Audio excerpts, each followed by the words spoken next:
So Oregon was favored to do what they did yesterday against Oklahoma State, which is absolutely roll. Final score 69-3 in Autzen.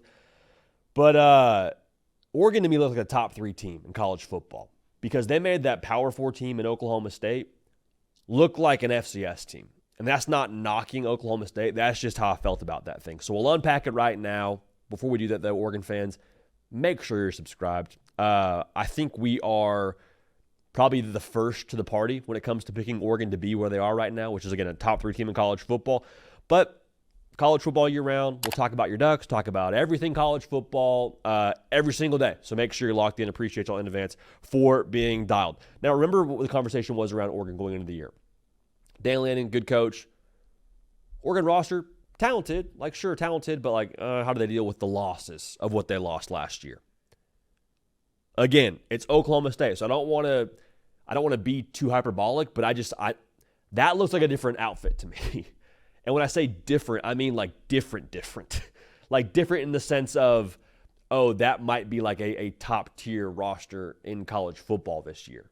And I think some of this too is a Dan Lanning thing. I think Oregon has now established themselves with how they've recruited, how they've attacked the portal, and their hit rate on both those fronts to where returning production should be assessed when we try to make sense of Oregon in the offseason, but not really a hill we die on. There's a couple of teams in this tier. I think Ohio State's in this tier. I think Texas is in this tier with Steve Sarkisian. I think Kirby Smart's in this tier with Georgia. I think Oregon's now in that tier with Dan Lanning. I think that's where they're at. And I know there was this whole conversation this past week by Mike Gundy saying, well, look, they spent around $40 million. And I don't believe it was actually $40 million that Oregon invested into that roster. But, Dan Lanning said it well. Hey, we're investing to win football games. If you want to be a top 10 team in college football, you better invest. And so I don't think Oregon should have any asterisk next to what they're doing on the field right now just because they are well-resourced. That's kind of what college football is right now. Ask anybody. If you want to win at the highest level, you better be willing to spend at the highest level. How much do you care? How much are you willing to care? Now, Oregon has some more flexibility to care more than maybe some other teams in college football. But I just think the whole, they spend more than us, so therefore they should beat us. Oregon's good at the things that have nothing to do with spending money. You can't pay for competitive composure. You can't pay for culture. You can't pay for intensity. All those things that Dan Lanning and different Oregon teams have majored in. I go back to last year, and I'm not making it about last year, but they beat Ohio State. It's incredible. The vibes are immaculate. It's an emotional win. They stormed the field in Austin. It's great. Friday night, go to Purdue, and Purdue's not good. Purdue's not good, but Oregon didn't lose a step.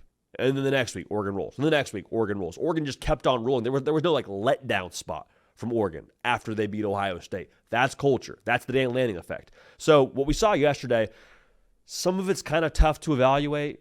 Defensively, I don't have a ton to say about Oregon. 69-3 kind of speaks for itself. Oklahoma State was playing their number 2 quarterback. Not a lot to break down there. The trenches, it's hard to evaluate. They're just on different planets almost. Oregon ran for 300-plus yards. What do you want me to say? Oregon was good at running the football? Yeah, pretty straightforward. But what I took away after watching Oregon yesterday was just I mentioned they're different. There's a whole lot of different with guys touching the ball. Dante Moore, he looks to be a different caliber of quarterback than they've had in Autzen, in Eugene, in the past couple of years. And Bo Nix is a tremendous talent. But when he got to Oregon, it was hey, can he be the guy? Because Auburn was very hot and cold. Can he get his career back on track to what he was billed as a recruit? And he gets with Kenny Dillingham, gets with Will Stein, has success. Dylan Gabriel, really talented, not the same arm talent as a Dante Moore. Dante Moore, when the ball was jumping out of his hand yesterday, you're okay, there's some extra juice there. There's some different muster on that football, to use a Gus Johnson term. And to me, the big takeaway there is you can just do more with Dante Moore. That's no pun intended, but just kind of the reality. I think you can push the ball downfield at a different level. I think you can be a little bit more complex in some of the things you're doing, challenging defenses with Dante Moore pushing the ball downfield with his arm talent, all those things. So I think the offense will have a different flavor in that sense with Dante Moore, and also the fact that he's sat for a year now being in this system. He looks the level of comfortable that I think a lot of us hoped Arch Manning would look at Texas. He's pulling all the right triggers. He's pressing all the right buttons. Now, Dante Moore did not play Ohio State for his first game. Hear me clearly. But even if you just want to take the sample size of Arch Manning against San Jose State and Dante Moore against Oklahoma State yesterday, different levels of composure, in my humble opinion. That's not me trying to compare those two guys. I just think that illustrates the point well. Dante Moore is playing at that Heisman caliber level through 2 games that's been expected of the Oregon quarterback these last 2 years, with Gabriel and Bo Nix both being finalists. Just my opinion. But outside of Dante Moore, like the playmakers too, a lot of different. Like DeCorian Moore does not look like a freshman at all. He touches the football, had 2 touchdowns yesterday. He touches the football, he just kind of surfs, dude. It's like kind of floats almost. And it's wild to see regardless of class. It's extra wild to see when it's that dude who's been playing football now. It's his second game ever at the collegiate level. And I know it's Oklahoma State, but they're still a Power 4 team. There's still something to be taken away there. Even if it wasn't Oklahoma State, the way that DeCorian Moore is moving is different. The way that Kenyon Sadiq is moving is different.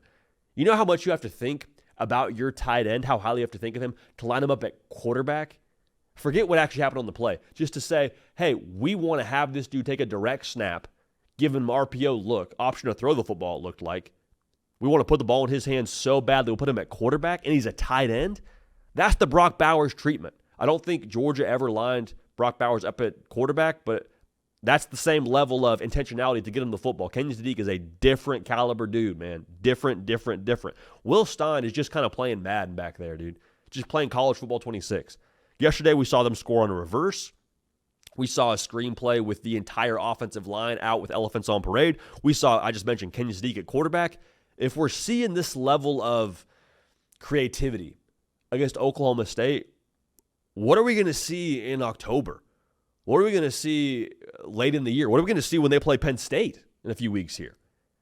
I think that the fact that they have some more bullets in the chamber, you'd like to believe they do, makes me feel very optimistic about what this Oregon team is going to be, because Will Stein is a head coach waiting to happen. Make no mistake about that. Now, I already mentioned the talent stuff with, the way that you spend and all that, but I do want to just double down on what I said at the top of this segment and kind of bring that point home. Talent only gets you so far in college football. Like, talent yesterday probably makes a massive difference over Oklahoma State. Talent doesn't make a 69-3 difference over Oklahoma State. And in the context of what Oregon wants to be in this season, which is go compete for a Big Ten title again, win a national championship, all those things, like, talent gets you in the building.